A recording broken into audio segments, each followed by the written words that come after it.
Pada video kali ini kita akan melanjutkan pembahasan materi kita, yaitu modul 5 pada subbab keamanan data dan informasi. Ini adalah dua materi kita, modul 5, yaitu ini modulnya terkait etika pemanfaatan teknologi dan keamanan data dan informasi. Nah, pada video kali ini kita akan membahas pada sub materi terkait keamanan data dan informasi. Oke, outline-nya, tujuan kita hari ini, garis besar pembahasan kita adalah pengantar data dan informasi, jenis kejahatan komputer, kriptografi, tindakan hukum dalam kejahatan komputer, dan best practice keamanan data dan informasi. Nah, tujuan perkuliahan atau tujuan dari materi ini, teman-teman mahasiswa memahami manfaat informasi bagi pengambilan keputusan. Teman-teman mahasiswa mengetahui jenis-jenis kejahatan komputer dan cara untuk mengamankan data dan informasi. Yang ketiga, mahasiswa mengetahui hukum yang terkait dengan kejahatan komputer. Hukumnya apa saja. Dan yang terakhir, mahasiswa memahami tips dalam mengamankan informasi. Jadi ini yang diharapkan setelah kita belajar tentang keamanan data dan informasi.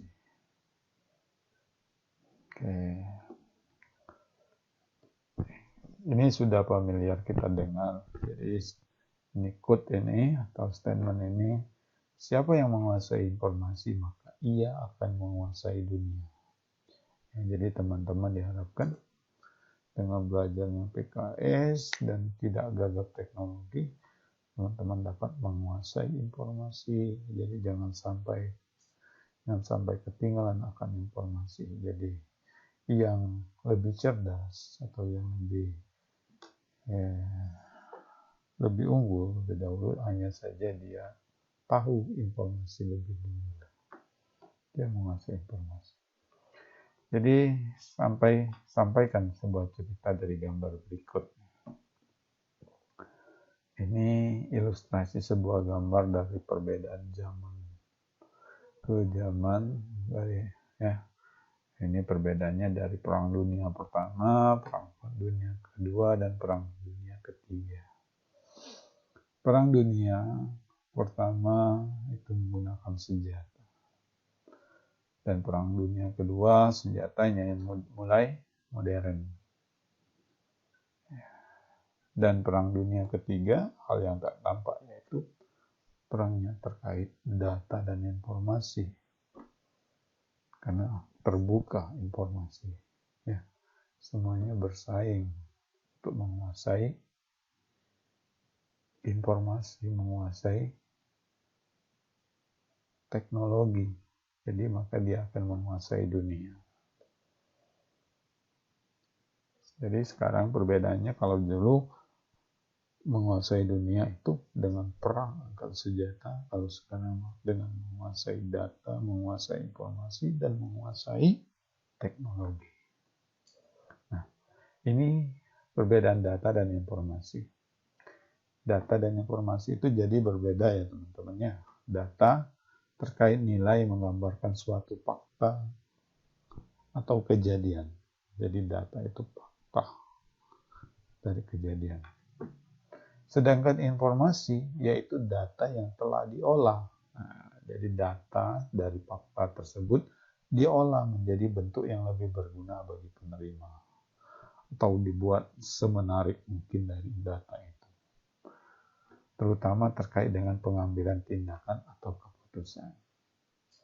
Jadi beda data itu nilai asli yang belum diolah, sedangkan informasi itu data yang diolah menjadi lebih berguna bagi penerima. Nah, contoh data dan informasi. Ini adalah tabel mahasiswa ITERA prestasinya. Ada Tono, ada Anton, sampai dengan 10 item, dengan 10 jumlah orang mahasiswa. Dan ada prodi, ada asal daerah, dan tinggi badan. Ini data dan data.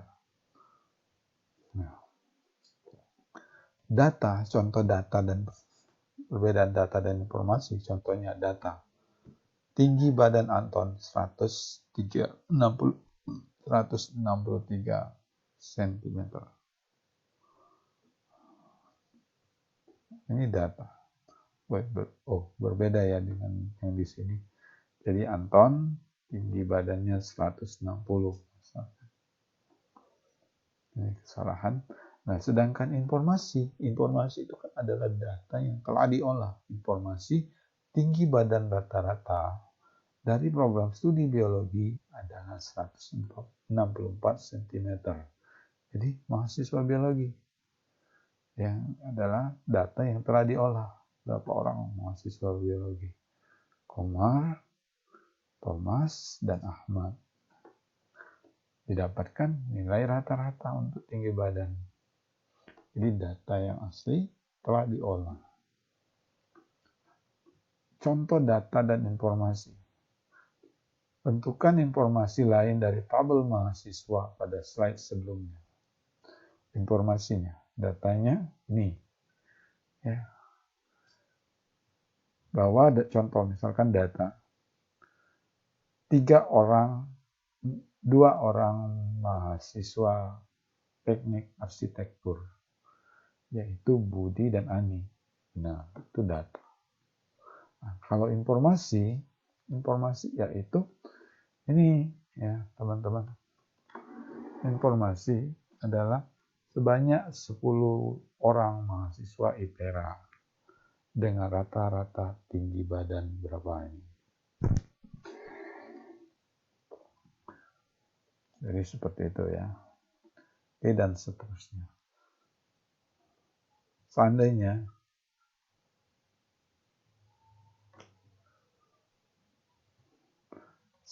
Anda menjadi rektor ITERA, tunjukkan keputusan yang Anda ambil dari informasi yang berhasil digali dari slide sebelumnya. Jadi, ini pembahasan jika Anda melihat secara keseluruhan ya teman-teman ya. Jadi sebanyak misalkan dari data mahasiswa yang masuk ITERA, yaitu 9 orang berasal dari Sumatera dan 1 orang berasal dari Pulau Jawa. Seperti itu. Tuh, misalkan data yang teman-teman gali seorang rektor misalkan. Atau dari data mahasiswa yang memiliki yang ada misalkan bahwa mahasiswa yang berasal dari Provinsi Lampung atau putra daerah itu sebanyak 4 orang. Itu dia melihat berdasarkan klasifikasinya bisa seperti itu. Nah, kerugian akibat distorsi informasi. Misalnya kerugian material, berhentinya proses bisnis, hilangnya data berharga, kekacauan laporan keuangan, bangkrut dan sebagainya. Itu akibat ini adalah contoh kerugian material. Contoh kerugian non material misalkan timbulnya gejolak dan protes karena kesalahan informasi yang disampaikan. Nama baik perusahaan tercoreng, mempengaruhi persepsi masyarakat terhadap sebuah institusi dan sebagainya. Itu kegiatan kerugian yang tidak terlihat. Ya, tercoreng nama baik, itu image yang ada di masyarakat. Persepsi.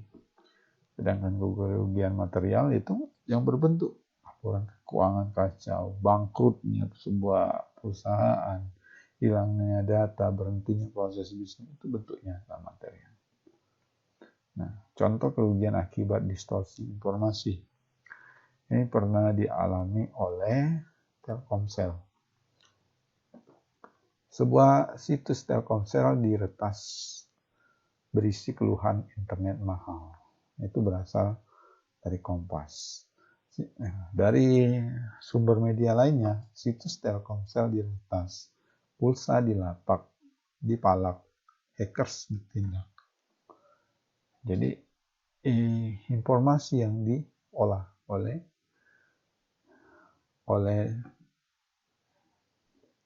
berita, oleh media, ya. Liputan 6, teknologi, misalkan website Telkomsel diretas, netizen berterima kasih kepada hackers. Ini terkait pulsanya yang diretas atau datanya yang diambil. Website Telkomsel dihack, netizen malah dukung hacker. Karena beritanya ini lebih cenderung menguntungkan hacker, karena apabila diretas misalkan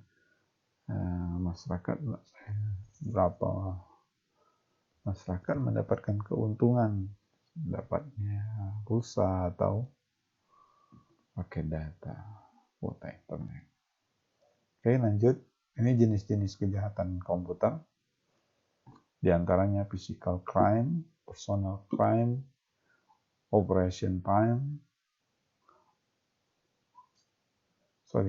physical crime, personal crime, operation crime, communication crime, dan network crime.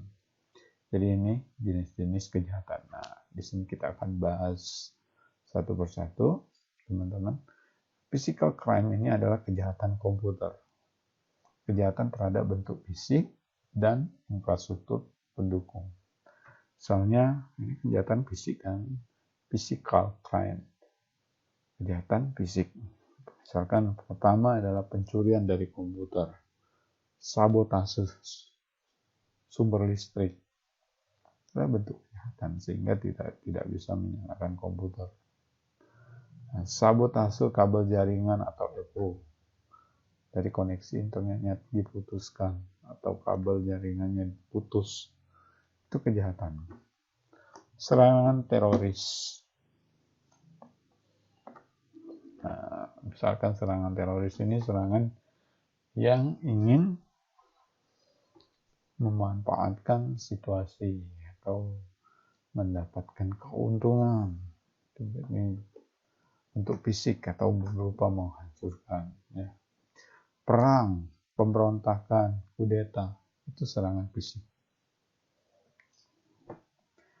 Nah, personal crime atau kejahatan dia adalah jenis kejahatan komputer.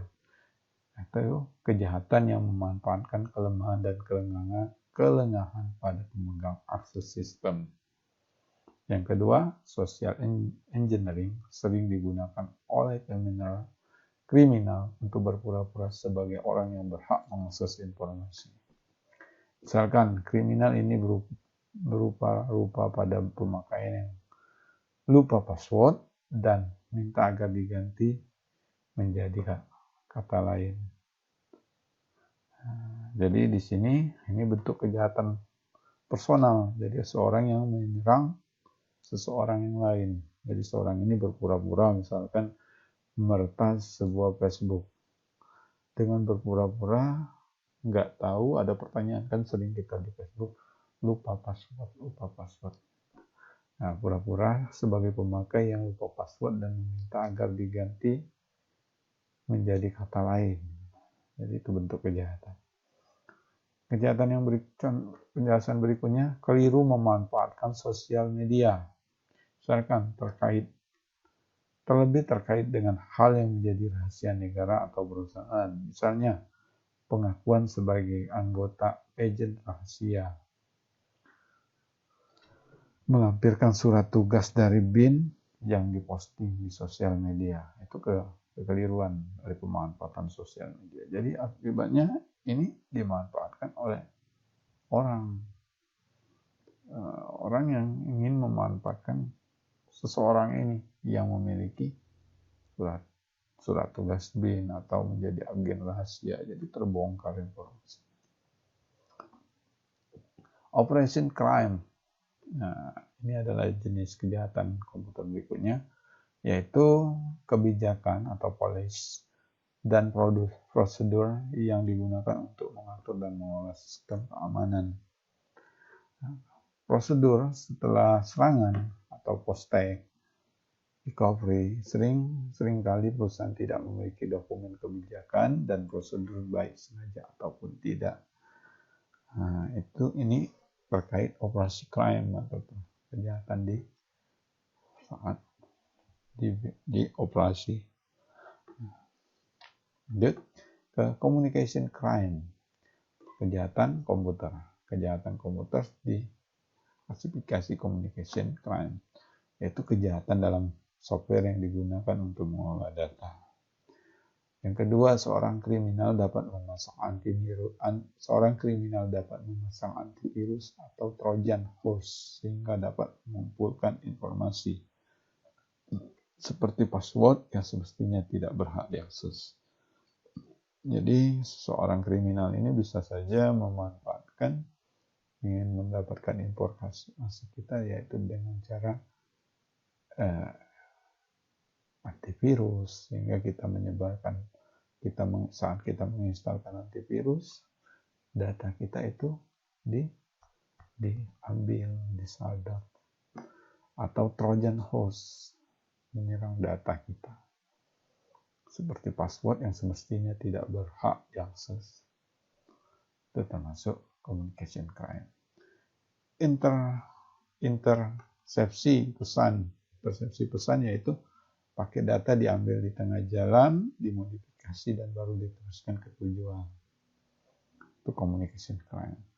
Dan berikan dampak negatif dari intersepsi pesan ini.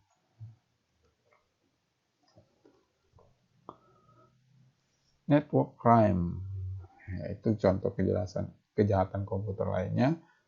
Denial of service, itu serangan pada jaringan komputer sehingga layanan tidak dapat diterima oleh pengguna lain. Denial of service digunakan sebagai cara membanjiri seluruh komunikasi dengan pesan-pesan network. Nah, kita sering diserang dengan beberapa pertanyaan, sehingga laptopnya jadi ngehang atau laptopnya not responding, yang dapat berisi apa saja karena yang diutamakan adalah banyaknya jumlah pesan. Banjir pada saluran komunikasi mengakibatkan jaringan menjadi lambat. Yang berikutnya pada network crime, sync load attack, di mana sistem yang dituju dibanjiri oleh permintaan sehingga dia menjadi terlalu sibuk. Diskusi, paparkan pendapat Anda mengenai satelit buatan yang membentangkan seluruh permukaan bumi. Ada satelit yang menangkap semua permukaan di bumi, termasuk Indonesia dan belahan negara-negara yang lainnya. Terkait dengan hal ini, masalah kedaulatan negara ini dipertanyakan.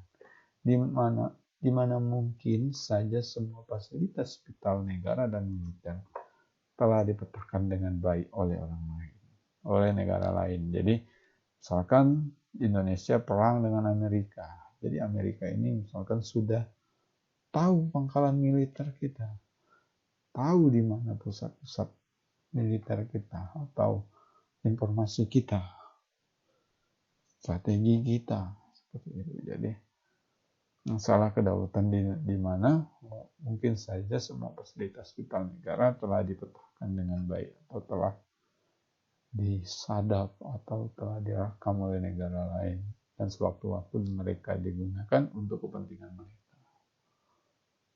atau curi informasi negara Indonesia. Kemudian teknologi keamanan komputer. Keamanan komputer ada baiknya kita install antivirus software, serum untuk virus, sekaligus mencari virus baru. Teknologi keamanan komputer berikutnya, service patch, mendeteksi potensi kebocoran keamanan. Ada firewalls berikutnya, menjaga akses tidak terautorisasi terhadap jaringan internal. Itu menjaga aksesnya ya. Kemudian ada istilah enkripsi, yaitu transmisi data dalam bentuk acak untuk mengamankannya dalam proses permintaan. Pengiriman data dienkripsi sehingga pesan itu tidak bisa diterima atau diterjemahkan oleh orang yang tidak berhak. Yang berikutnya, audit control software digunakan untuk memantau dan menyimpan transaksi komputer sehingga dapat diketahui jejak aktivitasnya. Ini lanjut ke kriptografi, ilmu yang mempelajari teknik-teknik matematika yang berhubungan dengan aspek keamanan informasi. Jadi berikutnya tidak menutup kemungkinan bahwa teknologi informasi itu ilmu yang mempelajari bahwa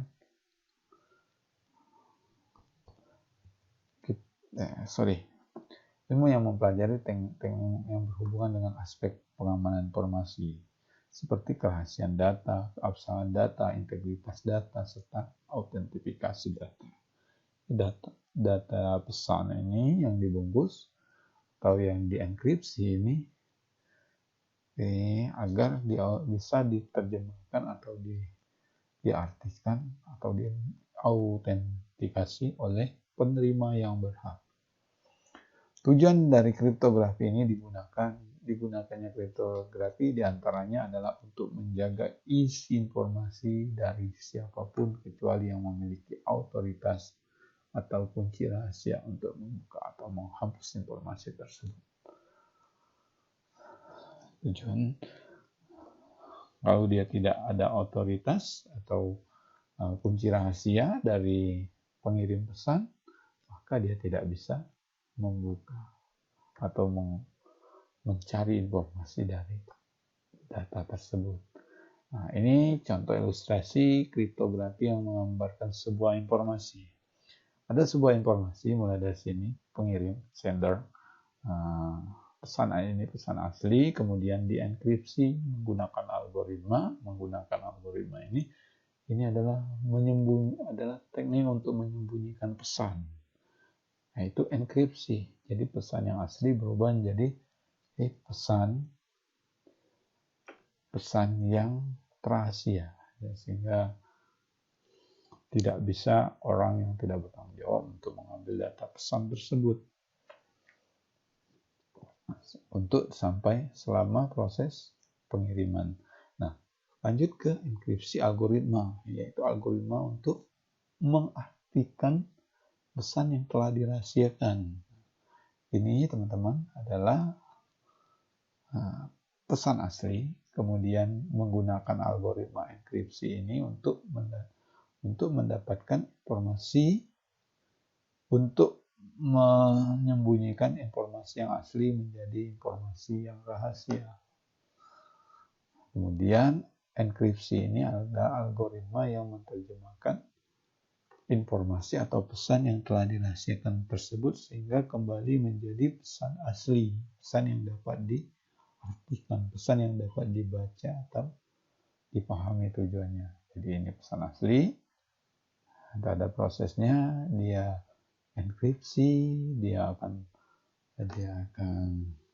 jadi data yang rahasia dan diterjemahkan kembali menggunakan enkripsi algoritma sehingga menghasilkan pesan yang asli kembali.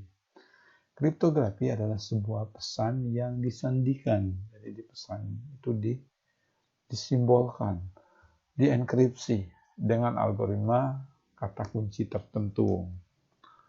Misalkan kriptanalisis. Kriptanalisis adalah tindakan untuk memecahkan algoritma kriptografi dengan cara mendapatkan plain text atau pesan asli dari ciphertext, pesan yang telah disandikan, bertujuan untuk mendapatkan informasi berharga lalu memasukkan pesan tersebut.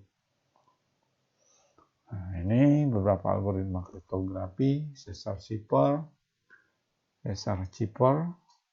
data enkripsi standar atau DES, ada advanced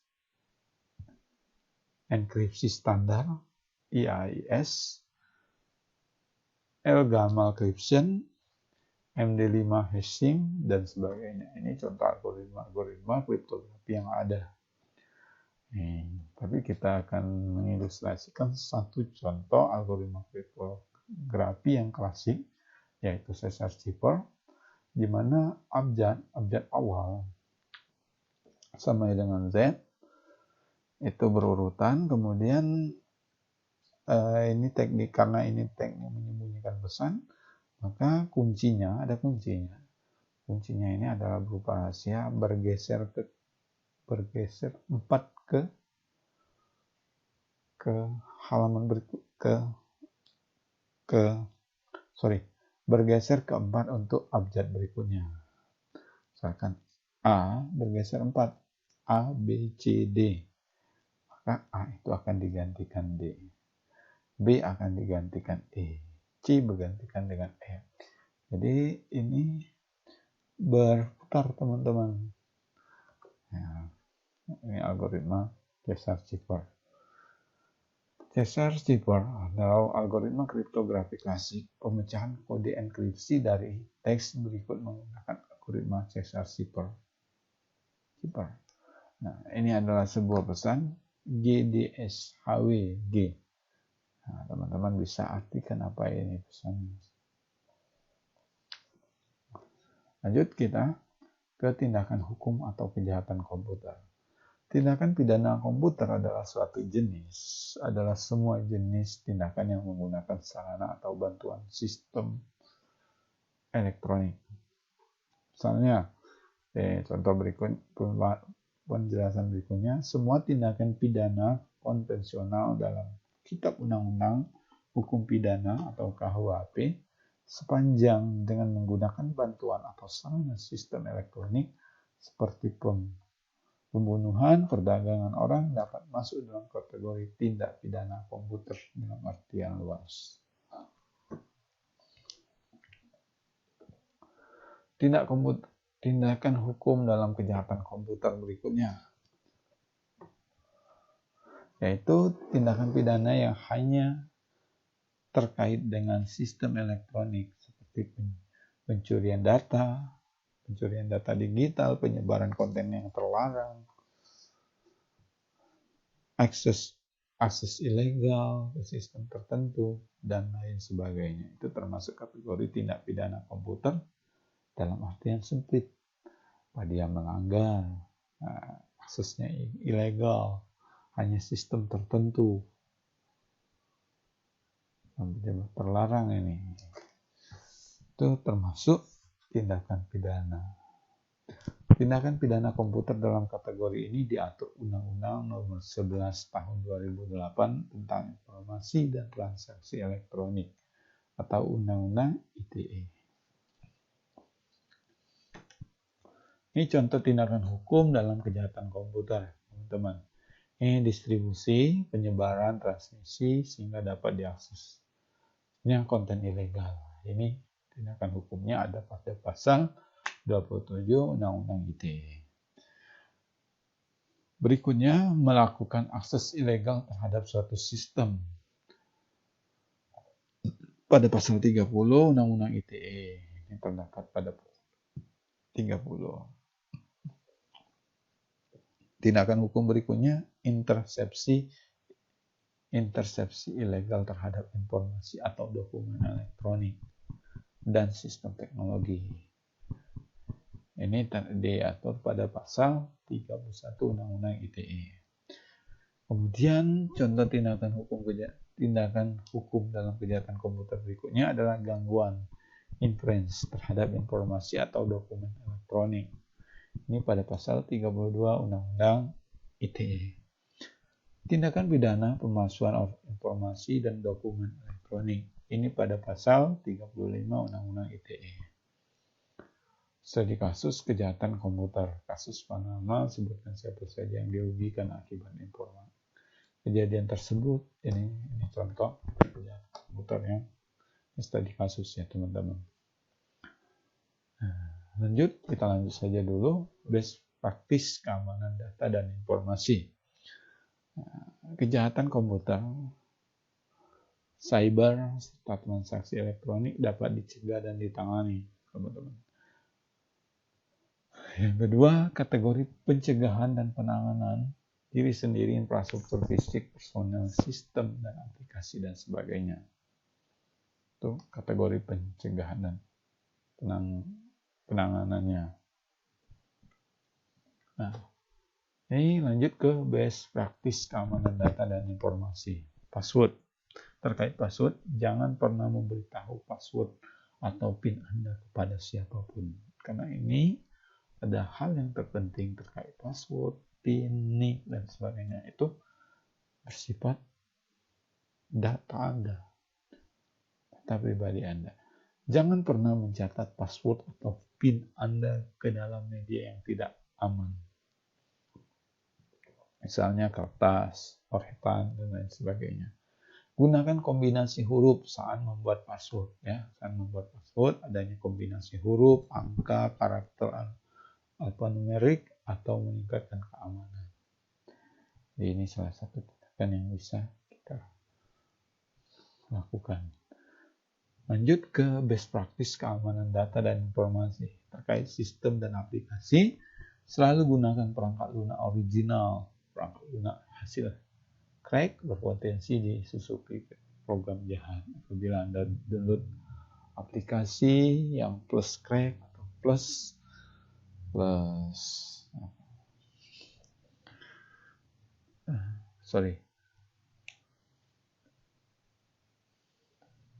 lanjut ke setelah lakukan update terhadap sistem operasi dan aplikasi. Selalu lakukan update, teman-teman, terkait sistem dan aplikasi. Yang ketiga, berlakukan kebijakan ketat terhadap layanan teknologi informasi, yaitu sistem operasi berbasis Linux, Unix, dan contoh lainnya. Ini contoh memperlakukan kejahatan ketat terhadap teknologi. Dan yang terakhir, mintalah sarana kepada para ahli komputer pada jaringan apabila diperlukan. Mintalah sarana kepada ahli keamanan komputer. Yang berikutnya, best practice keamanan data dan informasi terkait infrastruktur fisik dan personal. Akses terhadap informasi fisik hanya diperbolehkan untuk orang tertentu dengan pengamanan tertentu. Misalnya, akses ruang server dengan PIN dan sidik jari tertentu dan sebagainya. Jadi infrastruktur ini infrastruktur fisik personal. Apabila dia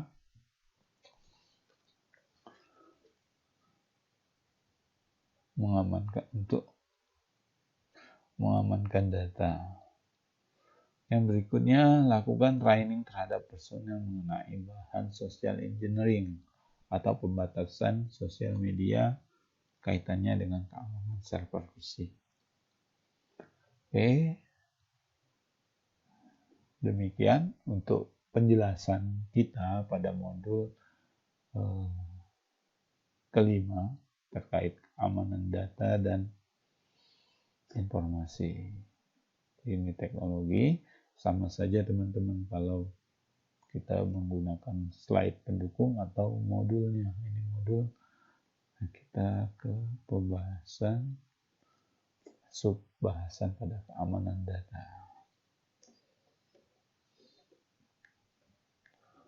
Ini semua ya. Ini data, criminal crime. Jadi ini adalah jenis-jenis kejahatan yang dilakukan. Personal crime, communication crime, network crime, diskusi.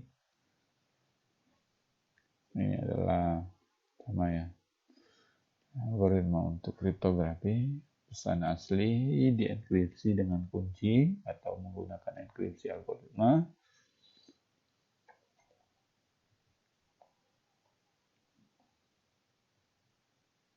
Tertentu dengan kunci, kemudian setelah menggunakan algoritma akan menghasilkan pesan rahasia dari si pengirim untuk ke penerima. Nah, penerima setelah menerima pesan rahasia tersebut untuk menerjemahkannya atau mengartikan pesan tersebut dengan kunci menggunakan algoritma encryption, sehingga dihasilkan kembali pesan asli. Nah, sama saja ya teman-teman.